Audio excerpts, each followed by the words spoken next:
Knobhead Tuesdays. Me, Kevin Walsh, the biggest knobhead in the world, Lizzie Doyle. Welcome. Welcome, look at that, you don't get that off Andy, do you? Andy's decided to take a week off, even though we got binned from Knobhead Tuesday last week. So what I'd say on that is, Andy, I'm not sure who's committed to Knobhead Tuesdays as I am. So we'll discuss this when you're back, mate. We'll put a little meeting in there for it.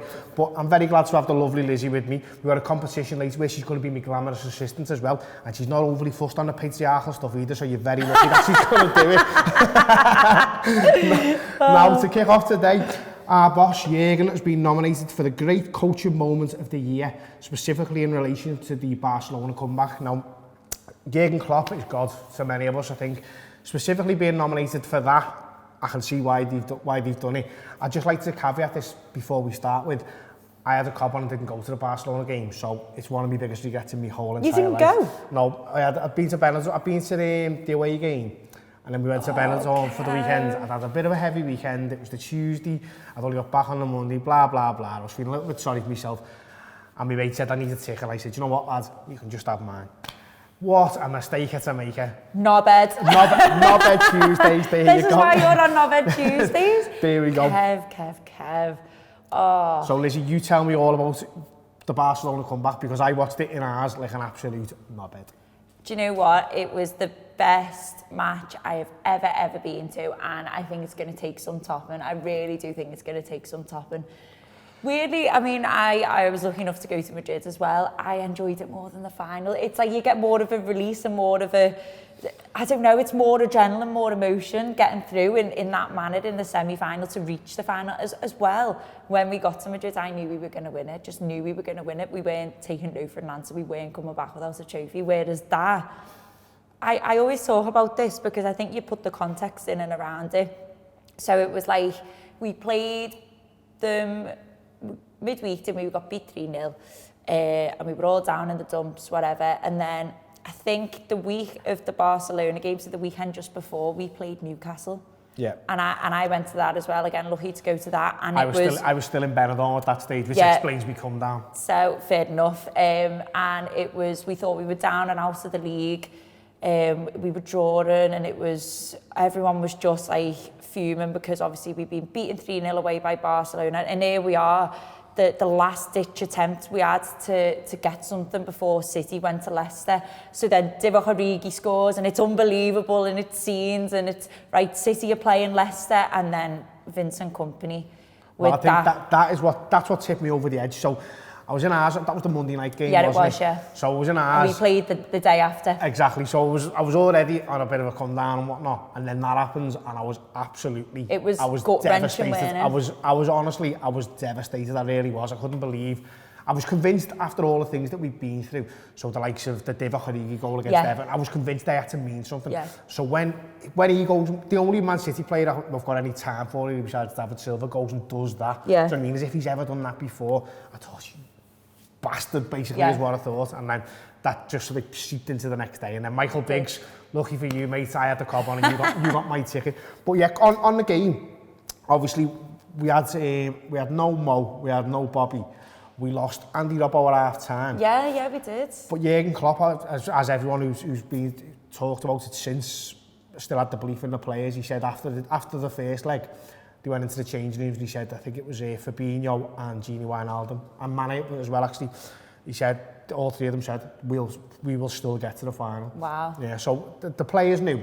Jurgen Klopp, obviously, I think the quote that he says was, if it's another team, there's no chance. But with you boys, there's always a chance. Yeah. And at Anfield, and obviously Anfield was unbelievable. I've watched all the videos a million times. I must admit, I watched them with a tinge of sadness, but I got to go to Madrid, so that was brilliant. But in the ground, when you walked in, did you feel like it was going to happen? Do you know Tell what? The truth. Yeah, so I'd say, and you'll know what I mean when I say this, there was 90% of me, so because of all those things I've just said with the context of the Kompany goal, it just felt so sickening, because it felt like we'd lost the league, and here I was, going to watch Barcelona at Anfield. You know, I'd always wanted to see like Lionel Messi and even like Luis Suarez come back and play at Anfield. They're an amazing side, and it just felt really shit walking into the ground because we were 3-0 down. I felt like we'd lost the league, and I basically said to myself, we're out the Champions League. But why did I still go to that match? Obviously because of the occasion.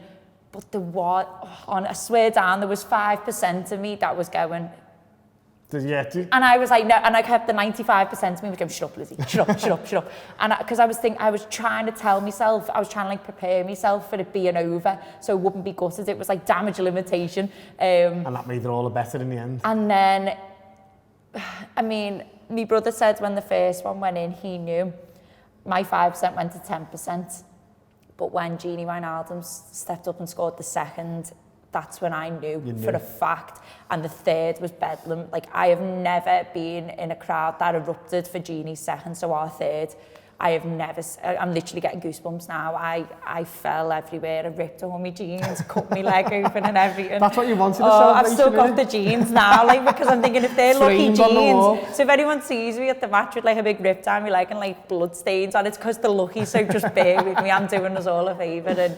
And it was amazing, and the scenes after it as well. The fourth goal I'll never forget either, because I didn't really celebrate it because it was just like, no, that can't be, this can't be happening, this can't be happening. But I think a lot of people also missed it, didn't they? I think obviously with it being off the corner, and people weren't looking, you were probably saying to them, mate, fucking hell, like, can you believe what's going on here? And the next thing, it's number 4. Amazing. Well, speaking of that corner, it was obviously taken by our unbelievable best right back in the world, soon to be best centre midfielder in the world, if you ask me. Neil and Jamie Carragher disagree with me on that one, but we'll see where we end up. We've got a lovely little scent documentary in relation to the mural that we did. Obviously, I imagine a lot of you have been down to see it there on Sybil Road. So we have a little look at this for us now, and then you can go and have a look at the full version. We thought about a couple of different ideas, something in the city centre, but something around Anfield really appealed to us for a lot of reasons. Obviously, that's the home of the football team, but also they've got these huge, great terraced walls at the end of the terraced houses that we thought it'd just be perfect.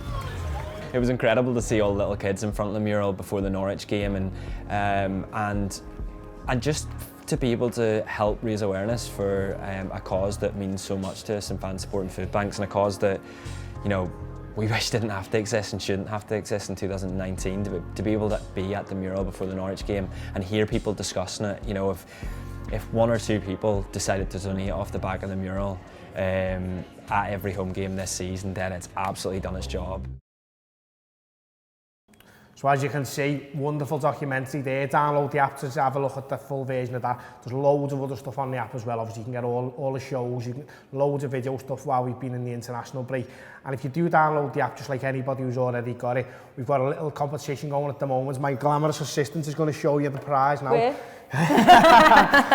Our main man Jamie Milner signed a shirt for us when we done the stuff for him the other week. Obviously you can get all that on the app as well, so download the app. Everyone on there, everyone who downloads the app goes into a prize draw. The winner gets this. I think it's by Friday or something like that, so get onto that one. And if you've already downloaded the app, if you're already a subscriber to all the audio or the video or both, you're automatically entered for that as well. Boom, what more can you ask for there?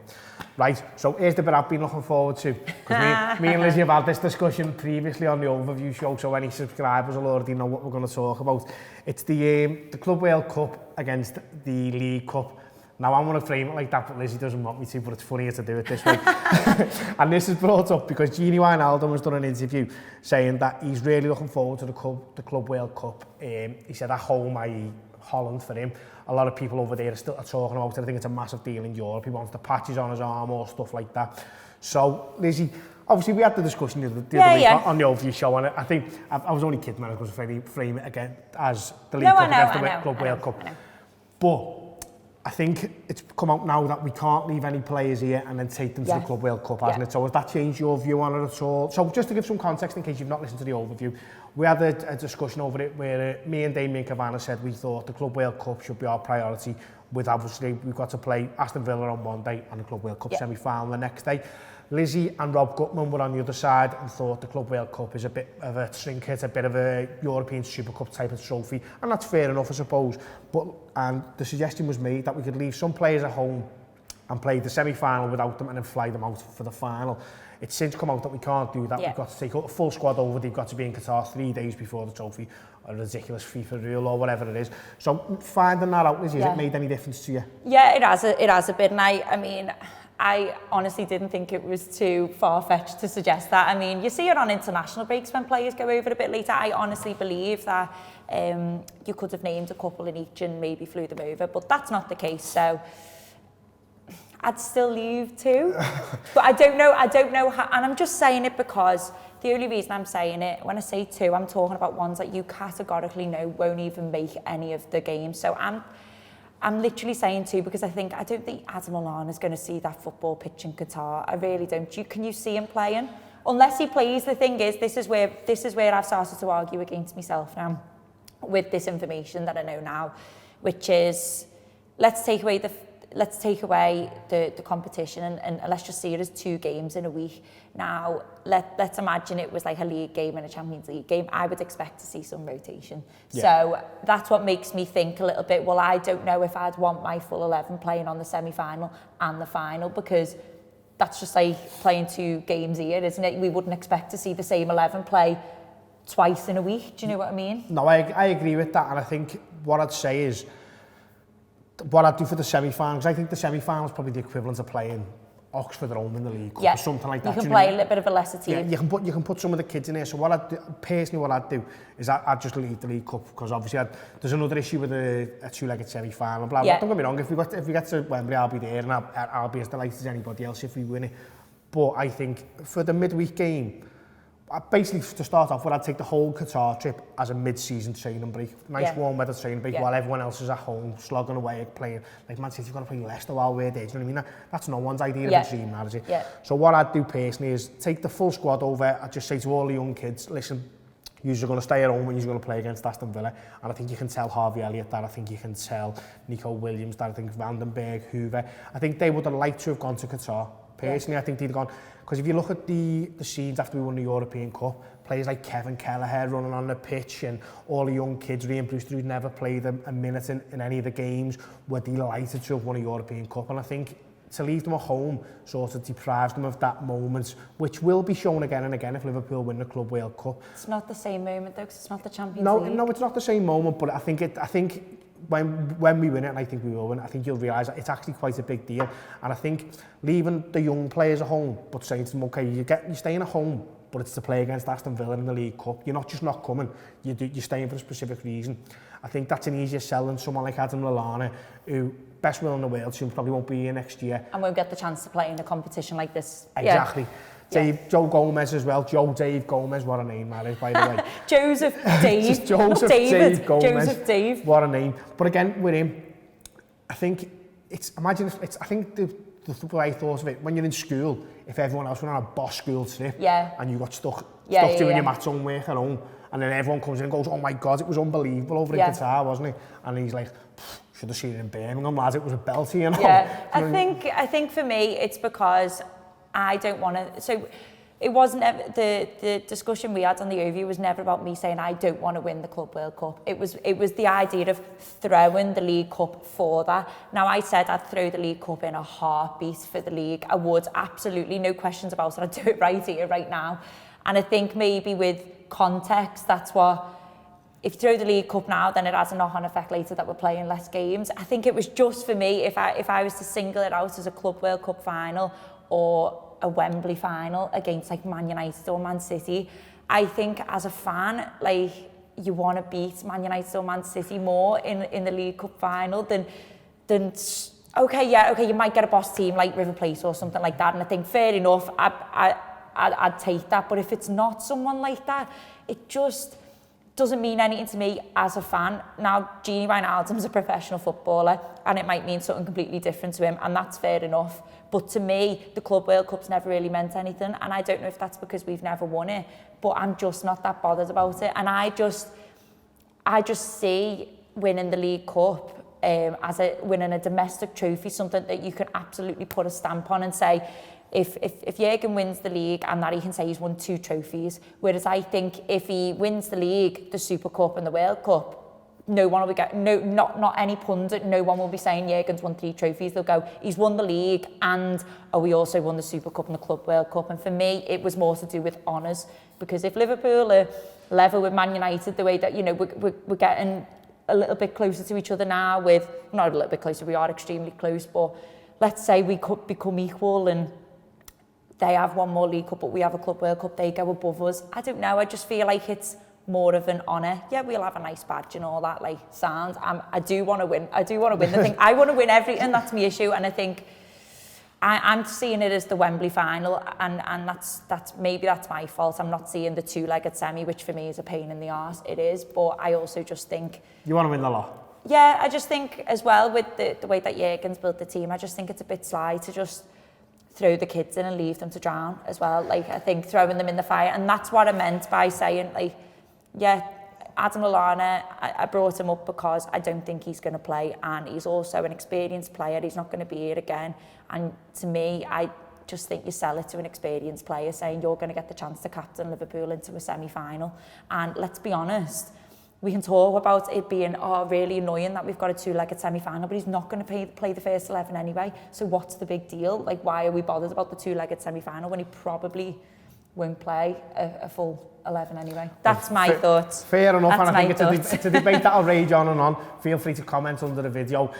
Speaking of commenting under the video, we ask for your questions every day, so if you want to pop one in under this video, that's fine. Just on yesterday's question, let me just get it up here. I think it was Leo LFC. He said, I voted today, I work at the Albert Dock. Can I get a hug on the way to work? Lee, yes you can, mate. Anytime you see me come up, you get a little kiss as well. Not a problem at all. We've also, a couple of little bits of housekeeping before we go. We've been nominated for the Fan Media of the Year Awards, the FSA Awards.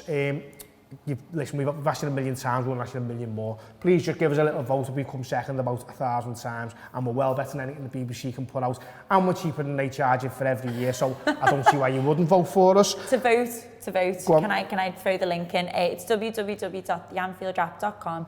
Vote /vote for Tor, but TAW, and we come really close last year. We did, and it needs all of it needs all of your votes, and obviously we really appreciate your continued support for the Anfield Wrap. But if you could just do this for us, it would be amazing. And one last thing, we've got loads of Christmas gift cards available for the love of your life, who obviously loves the Reds as well. So get yourself onto theanfieldwrap.com and have a look in the shop there. You can get 3, 6 or 12 month subscriptions, and listen, what better Christmas present could you have than that?